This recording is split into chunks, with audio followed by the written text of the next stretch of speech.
সুপ্রভাত বন্ধুরা, আমার চ্যানেলে তোমাদেরকে জানাই অনেক অনেক স্বাগত। আর এই দেখো, সকালবেলা দেখতে পাচ্ছি এক ধরনের পোকা। তোমরা কি বুঝতে পারছো? পুরো দেখো পাতার সঙ্গে মিশে গেছে। এটা ধরনের মনে হচ্ছে একটা গুটি পোকা টাইপের। আর কি সুন্দর দেখতে লাগছে দেখো, প্রকৃতির অদ্ভুত দান। ভালো আছো, সুস্থ আছো? তো আজকে সকাল থেকে ব্লগটা শুরু করলাম। আজকে হচ্ছে রবিবার। তো এই কুমড়ো ফুল পাড়তে গেছে। সকালবেলা উঠে বাগাকে খেতে দিয়েছে, পাখিদের খেতে দিল। ও তার আগে চা করেছে।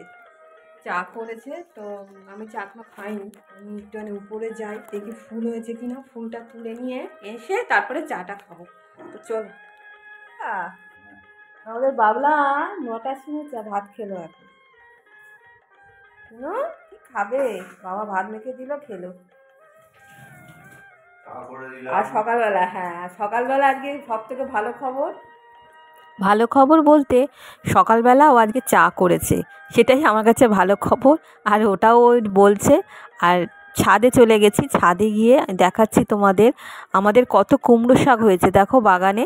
তো আমি বললাম যে কুমড়োর কচি কচি ডাঁটা নিয়ে আসো, এটা মাছের ঝোলে দিলে ভাল লাগে, শাক চচ্চড়ি তো ভালোই লাগে, আর ডাল দিয়েও খুব ভাল লাগে এই কচি কচি ডাঁটা। আর ফুল হয়েছে জানো তো প্রচুর। আর ওই দেখো ওস্তাদি চলে এসছে, দেখতে গেছে কি করছে বাবা, ছাদের উপর থেকে দেখছে।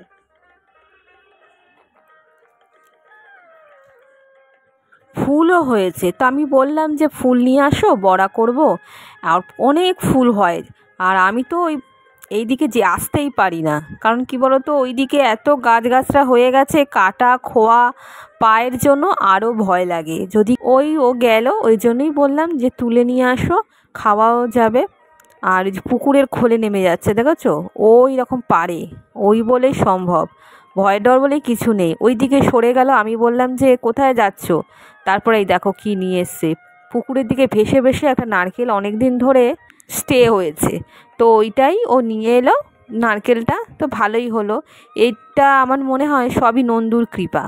আর কি, মমতাদির, শ্যামলদার ওয়াইফ, ও ছেলেকে পড়াচ্ছিল, তো ওইখানে ওই ঘরটাতে পড়ায়। আর ওই ঘরটা এত অন্ধকার লাগছে যেহেতু আমি আলোর দিকে আছি। আর এই দেখো পুকুরের খোলে নেমে গেছে। খুব ঝড় বৃষ্টি হয় সেদিনকে, ওই নারকেলটা ওই দিকে ভেসে ভেসে যাচ্ছিল। তো আমাকে বলছিল যে নারকেলটা যদি পাড়ে আসে, একটা কোনায় আসে, তাহলে আমি এটা তুলে নেব। তো কারোর চোখকে যায়নি, অনেক দিন হয়ে গেছে। এটা মনে হয় আমার যেটা নন্দু খেতে চেয়েছে, এতদিন হয়ে গেল কারোর চোখেই এটা পড়েনি। আর এই দিকটা না অতটা কেউ আসেও না। সবসময় হাবিলদারগিরি করে না, সবসময় হাবিলদারগিরি করে বদমাসটা। দেখো বসে আছে, দেখো আমি এসছি, আমার সঙ্গে হাবিলদারগিরি করবে। এই ঝুমকো গোলাপি জবাটা হয়েছে গাছে, আর অনেক কুড়ি এসছে। ভাবতে পারিনি টবে এত সুন্দর কুড়ি দেবে। আর প্রতিদিন মনে একটা একটা করে ফুটবে জানো তো। আর কি সুন্দর দেখতে লাগছে। অনেকটা লাল ঝুমকোটা আমি দেখেছি, এই প্রথম আমি দেখলাম যে কমলা কালারের জবার ঝুমকো।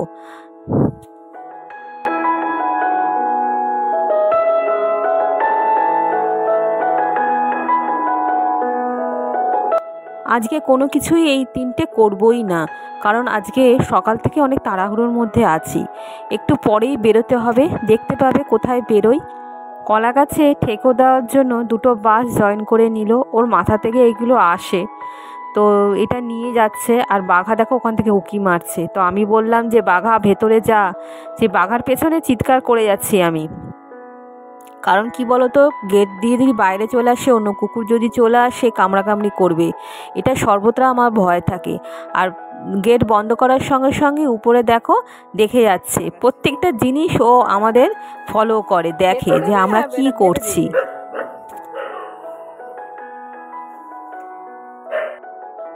বন্ধুরা, আগের বছর যখন এই কলা গাছটা হয়েছিল না, সে ওই দিকটা পুকুরের দিকে কত বড় কলার কাঁদি হয়েছিল, কত লোককে যে খাইয়েছি।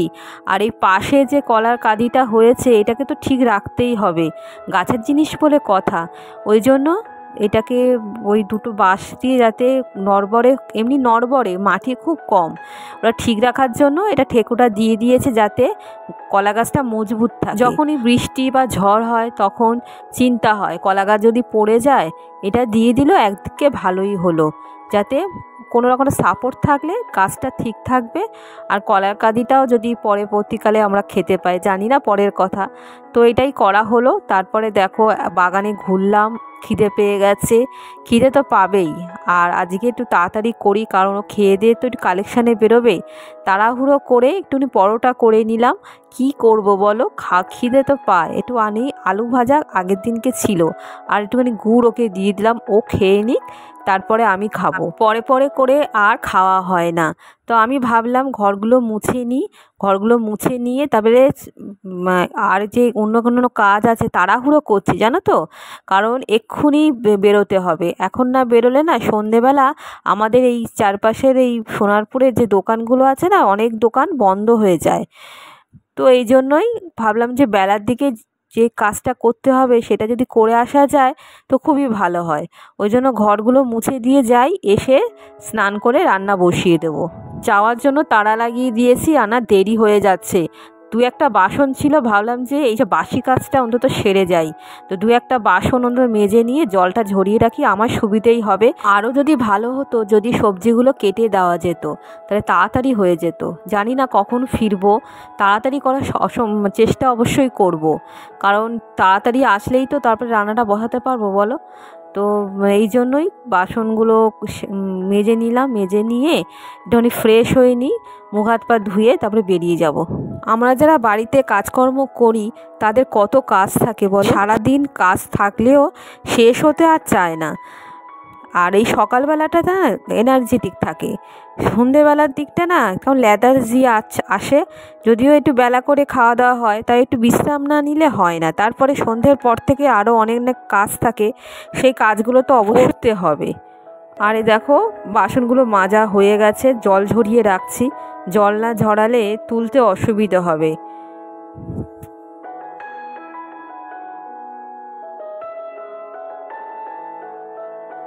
বেরিয়ে পড়লাম বন্ধুরা, আর বাঘা উপর থেকে দেখছে, আর একদম আমাকে ছাড়া থাকতে পারে না। যেহেতু আমি অনেক দিন বাইরে বেরোই না না, সেটা থেকে থেকে এমন হয়ে গেছে। তো ও বাড়িতে যাচ্ছি, ও বাড়িতে মাকে নিয়ে দুজনে মিলে যাব। বাইকে তো পড়ে গিয়েছিলাম, পড়ে গিয়ে অ্যাঙ্কেলে লেগেছিল, পায়ের যে অ্যাঙ্কেলটায়, তো ওইখানে একটু ফুলেও গেছিলো, অনেকটাই ফুলেছিল। তো বরফ দিয়ে দিয়ে আর যোগা করতে হবে অবশ্যই পায়ের ঠিক রাখার জন্য, ব্যায়াম মাস, সেটাই করছি। তো ব্যথাটা অনেকটা কমে গেছে। পালিয়ে গেল এ বাবা।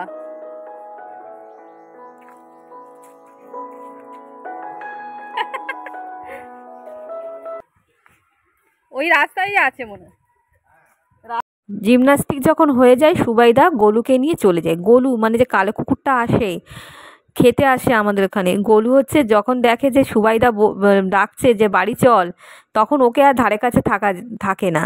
সেটা নিয়ে হাসাহাসি করছিলাম। তারপরে দেখো বাড়ি চলে এসেছি, মা তৈরি হয়ে গেছে। এটা তো বড় ব্যাগ, ছোট ব্যাগ এখন তাড়াহুড়োর মধ্যে টানতে পারি, যা চাকরির সামনে ছিল সেটাই নিয়ে চলে পরে দেখবো। ছাতা নিয়ে অবশ্যই। বয়সকালের এই সময়টা মেয়েরা সাধারণত মাদের সব থেকে ভালো বন্ধু হয়। তো ওই মাকেই সমস্ত কথা বলা যায়, আর কাছাকাছি বাপের বাড়ি কাছাকাছি থাকার জন্য এই সুবিধাটাও হয়েছে। তা কোথাও গেলে যদি কোনো প্রবলেম হয় আমি বলি যে আগে থেকে বলে রাখবে, তো তোমার সঙ্গে যাব। তো এই ডাক্তার দেখাচ্ছে কলকাতায় গিয়ে, বাবার সঙ্গেই যাচ্ছে, আমি যাইনি, কারণ অনেক সকালবেলা বেরোয়। তো ইচ্ছে আছে এর মধ্যে তো অনেকবার ডাক্তার দেখাতে হবে, মার সঙ্গে যাব, বেশ ভালোও লাগে জানো তো। বাবাকে চাবিটা দিয়ে দিল, আর এ দেখো বাবু সোনা দাঁড়িয়ে আছে, ওর সঙ্গে একটু কথা বললাম। বেচারা অনেক ভুগছে, কিছুদিন আগে একটা অপারেশন হলো চোখে, আবার চোখটা ডিস্টার্ব করছে, তাই বলছিল আবার অপারেশন হয়তো করতে হবে। হ্যাঁ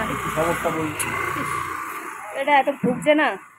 সবার বাড়িতে জলের ড্রাম দিয়ে দিয়ে কি আর উপার্জন হয় বলো, তারপরে এত খরচাপাতি, বেচারা আর ভোগান্তির শেষ নেই।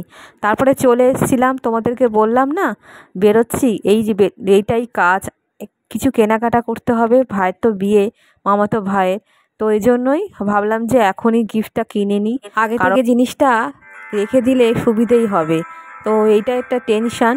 তো মা কিনছে শাড়ি, তো আমি প্রথমে ভেবেছিলাম ভাইয়ের বউকে হচ্ছে শাড়িই দেবো, তারপরে ভাবে দেখলাম যে মা তো একটা দামি শাড়ি দিচ্ছে, পিসি হয়, তো অন্যান্য মাসিরাও দেবে। তো আমি ভাবলাম যে অন্য একটা কিছু দেবো, পর্যন্ত ভেবে রেখেছি শাড়ি দেবো না, বেড কভার দেবো।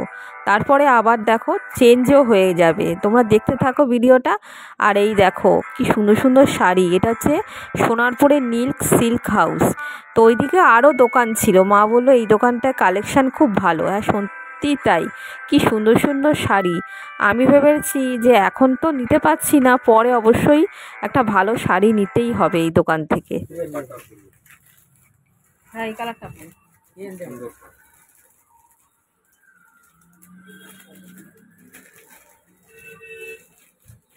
সুন্দর, কিন্তু মানুষ সাদার উপরে নীলের বর্ডার দেওয়া যে শাড়িটা, তোমরা বুঝতেই পারছো এটা হচ্ছে কোনো বিয়ের কনের শাড়ি নয়, এটা হচ্ছে বাবারই একটা দিদি, সে ওইখানেই থাকে, তারা মাসির জন্য এটা নিচ্ছে, তারা পিসির জন্য, মাসি খালি হয়ে যায় আমার।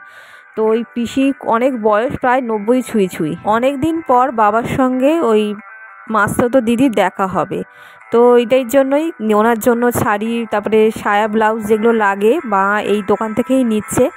তার সঙ্গে সঙ্গে আমিও একটা ব্লাউজ নিলাম, আমার ড্যান্সের জন্য লাগবে, যে কালো ফুল হাতা যে ইন্টারলক টাইপের যে ব্লাউজগুলো গলিয়ে পড়ে, সেই ব্লাউজ একটা নিলাম। তারপরে দেখো চুড়ি তো নেই, চুড়ি বিয়ের জন্য এই দোকানটা এলাম, আমার হাতে চুড়ি হয়ে গেছে, আমিও নিয়েছি। আর মার হাতে একটা চুড়ি পরিয়েছিল, চুড়িটা টেস্ট করার জন্য পরে দেখার জন্য একটু ক্রিম ঘষে নিল, তাতে সুবিধেই হবে। তো চুড়ি কিনলাম দুজনে। তারপরে এলাম হচ্ছে একটা মানে যেটা আমি কিনবো সেই গিফটের দোকানে। তো আমি বরকে ফোন করলাম, প্রথমে গিয়েছিলাম বেড কভারের দোকানে একদমই পছন্দ হয়নি জিনিসগুলো, একদম বিচ্ছিরি বেড কভারগুলো। তো আমি ভাবলাম যে যেটা সঞ্জীবনের কাজে লাগবে সেই নিয়ে নিলাম। এখন কি মনে হচ্ছে? দরজাটা খুলি বলছি।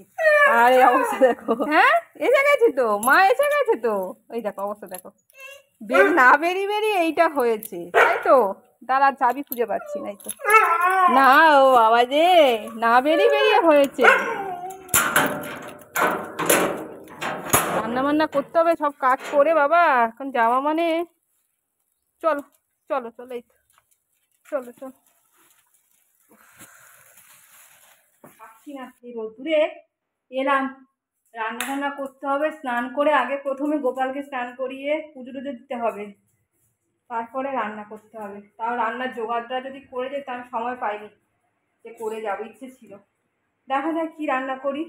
এই এলাম, এগুলো যাওয়া তো খুব দরকার ছিল, জিনিসগুলো কিনতে হবে, ওই জন্য বললাম, কালকে যাওয়ার কথা ছিল, কালকে শরীরটা ভালো ছিল না, তা আমি বললাম আজকে চলো। এই এখন ঘুরে এলাম, সবই ঠিক আছে, কিন্তু এই সময়টা গেলে তো রান্নাবান্না কাজের সময় তো দেরি হয়ে যায়। চলো টিপটা খুলি, টিপটা পড়ে গেছিল, তাড়াহুড়ো করে যা হোক করে চুলটা আসবে ছুটেছি, ভালো করে টিফিনও করতে যেতে পারিনি। আমাদের ফিরতে ফিরতে পুরো 1:30টা হয়ে গেছে। তো আসার সময় মা আবার মাছ দিয়েছে, বলল যে তাড়াহুড়োর মধ্যে মাংস করতে হবে না, মাছই বঞ্চ কর, মাছ ভেজে আর ডাল করে নে, তাহলে তাড়াতাড়ি হয়ে যাবে। কিন্তু ওই যে রবিবার, আমার বর রবিবার মাংস খেতে খুব ভালোবাসে।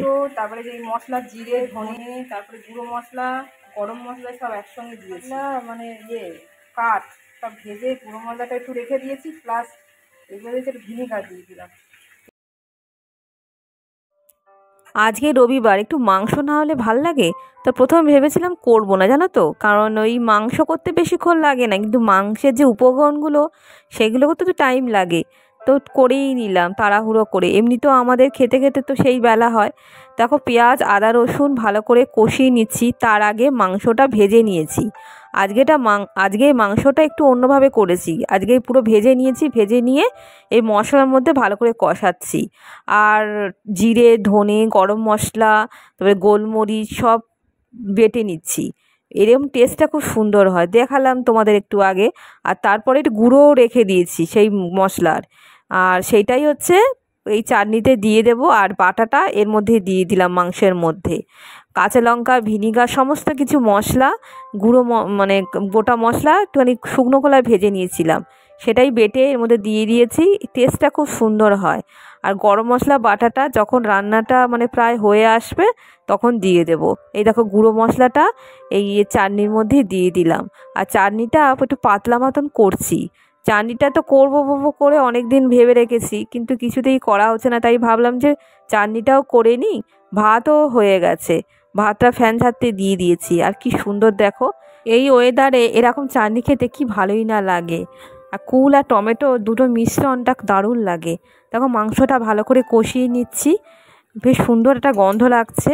আর যে গুঁড়ো মশলাটা করে রেখেছিলাম সেটা আবার রেখে দিয়েছি, মাংস যখন নামিয়েছি তখন ওটা গুঁড়োটা ছড়িয়ে দিয়েছি। ও হ্যাঁ, আর এই ওয়েদারে যেটা সবথেকে বেশি উপকার সেই নিম পাতা, আগের বছরে ভেজে রেখেছিলাম সেই নিম পাতা গুঁড়ো, এটা আলু মাখার সঙ্গে দিয়ে দিলাম পাতে।